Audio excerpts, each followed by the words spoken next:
Hey, everybody. Happy Saturday. Woo, woo, woo, woo. Happy Saturday. Okay. Woo, I hope your day was great. Mine was wonderful. I was out enjoying the day and even watch my granddaughter's field hockey game. Woo, woo, woo, woo. It was wonderful. Just was out and about enjoying the weather. So it has been a full day. So I decided to hop on and share with you hey, Miss Ruby, hop on and share with you today's word.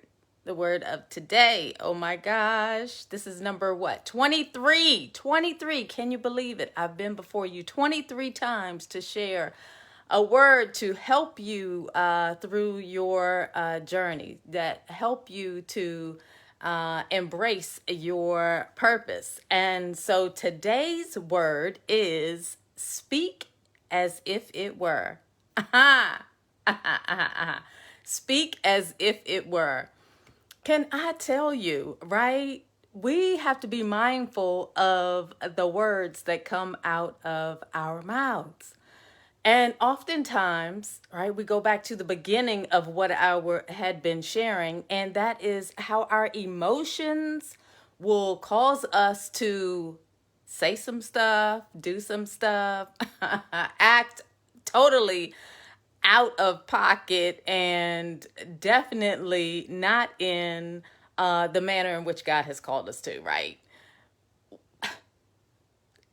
But it's those emotions that grab hold, right? And cause us to want to flip out on someone, or, the whole scenario, right, can just go totally wrong.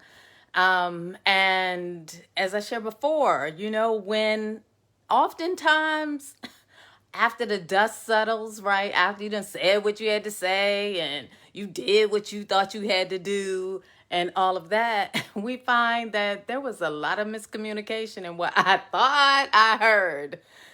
And so self-control is the thing that God is trying to get us to, a place of self-control. And in that self-control, right, we hear better, we operate, more with excellence.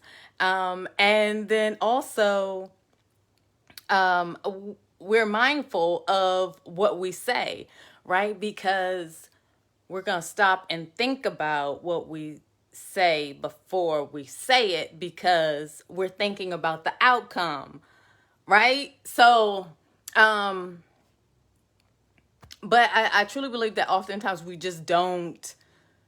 Well, I know, like I said, it's emotions, right? It's just emotions. And so if we could get back in line, it helps us on our process to embrace purpose. Because before we can actually get to it, before we can actually get to that place of receiving who we are and coming to know who we are, I mean, it's a process and it ain't easy. It's not easy.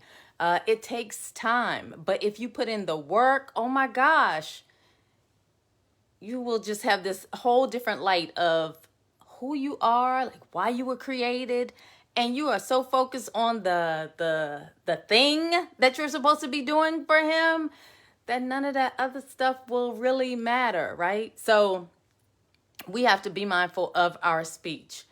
I always do the definitions, right? So definition, speak, to make a claim. Okay, in itself, all right, let me just finish all the definitions, right? It's not a lot, but speak. And we were talking about speak as if it were, right? So speak means to make a claim, to testify and declare. Oh my gosh.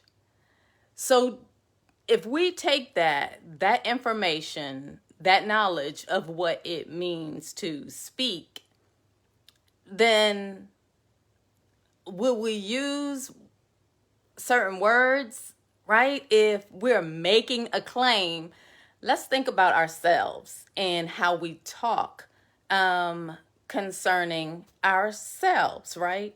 Will would we say can't? Would we say never? Would we say, we would just be so mindful of those words concerning ourselves.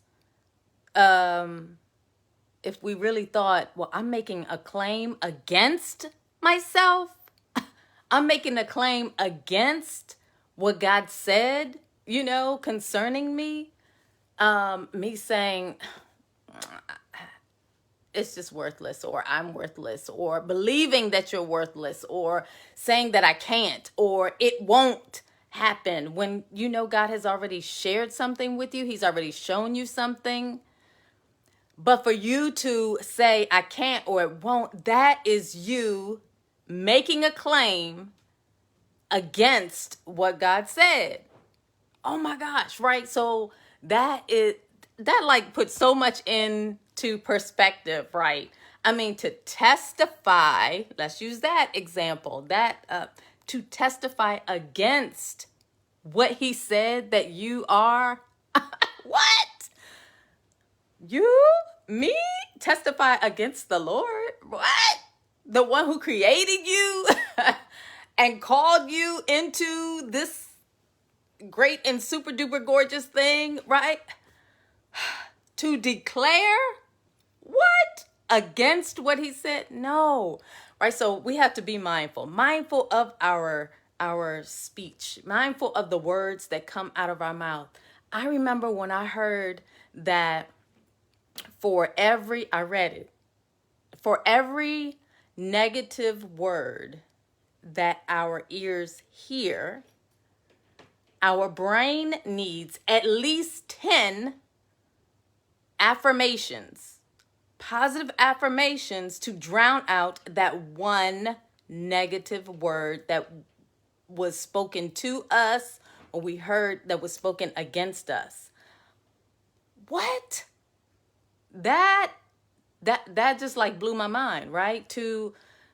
So think about all that we hear, even when we visualize it, right? So that's just not only hearing it, but we're visualizing this stuff.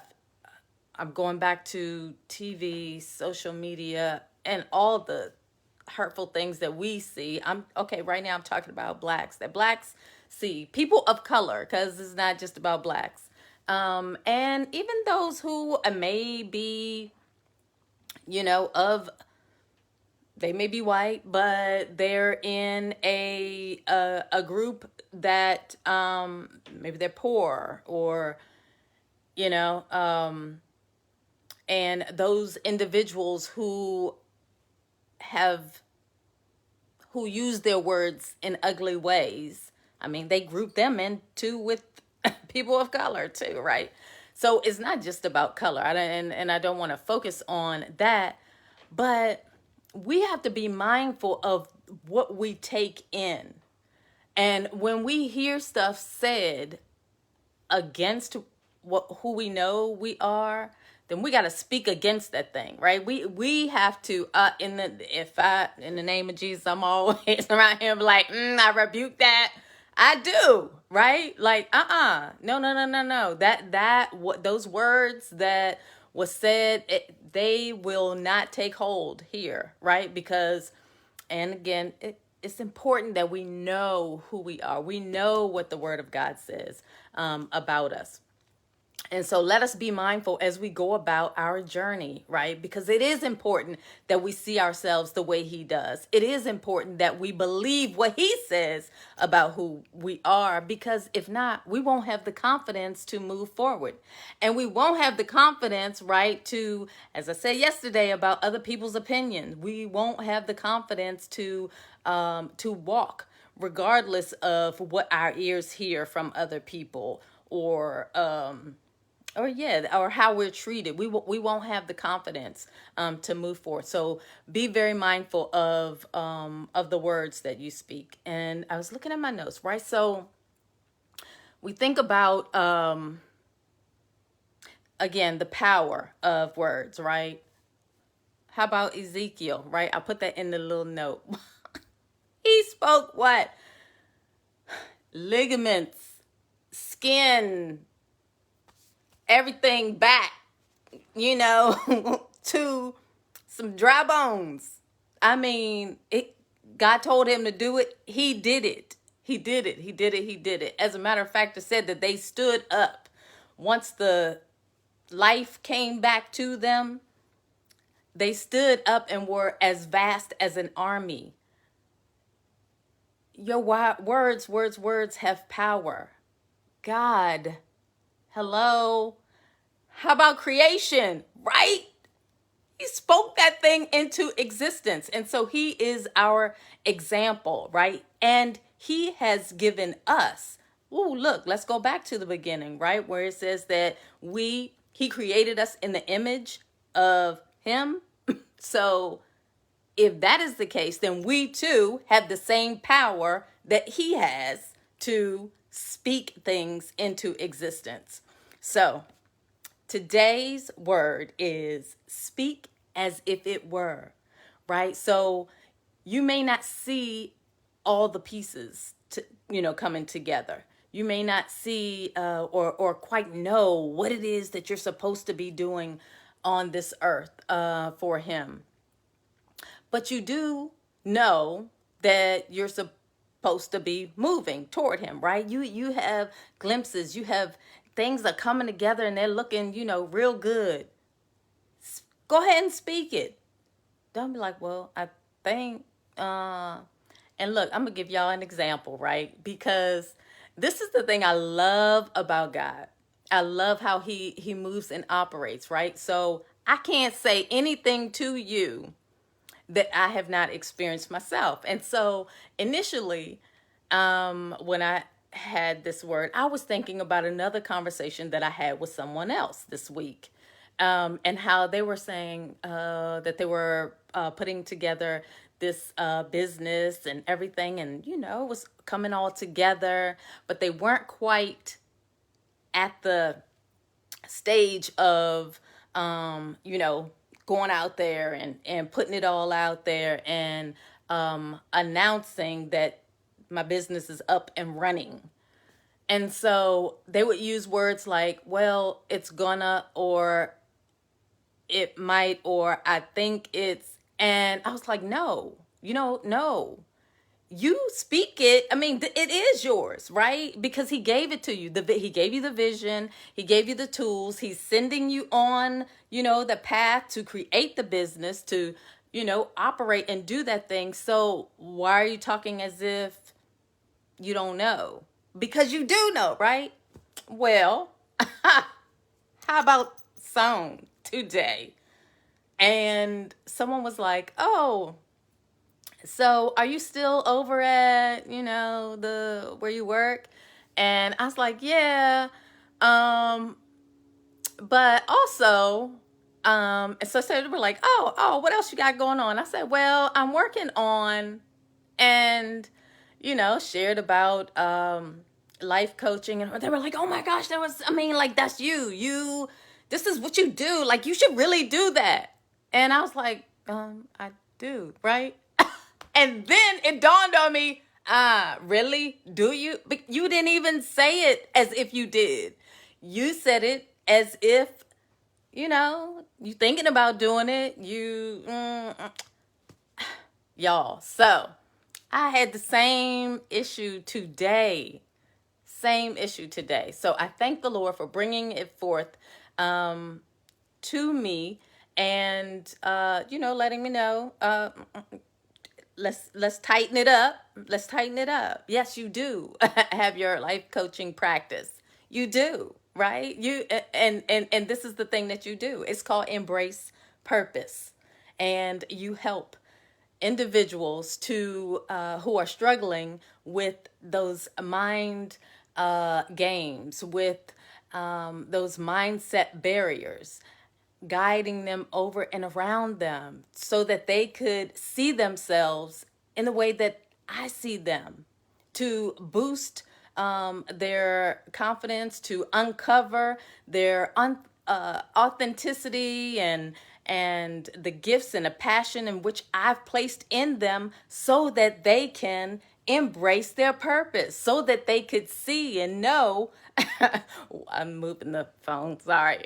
So that they can see and know why I have created them. And so don't say that no more. Don't act like you don't know what you're supposed to be doing, because you do. So get your words straight. So I say to you, get your words straight. Whatever it is that he has placed on you to do, get your words straight. Whatever it is that he has placed in your heart to move forth in. Maybe it's writing a book, a sequel to your many books or your one book that you did, or creating, a business, or whatever it is that he has given you to do. Get your words straight. Get your words straight and speak it as if it were. It might not be manifested just yet, but guess what? It's on its way. It's already there. He already laid it out, already has said yes, because you said yes. Get your words straight. All right? I love you. Super duper gorgeous blessings. Have a great and peaceful evening, and think on that. Write it down. Write it all out. Write it all out. Write the vision. Just write it all out. And be mindful of those words that come out of your mouth and what you hear, right? Rebuke that thing. I don't have time to hear any negative thing that you have to say.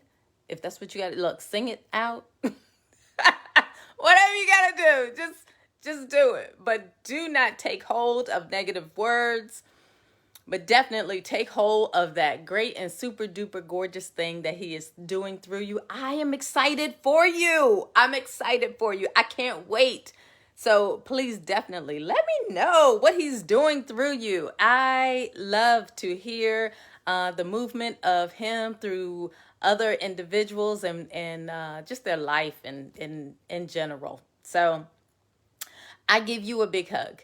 And again, super duper gorgeous blessings. Have a peaceful evening, and always, what? The biggest hug ever. Okay, bye guys. Have a great one.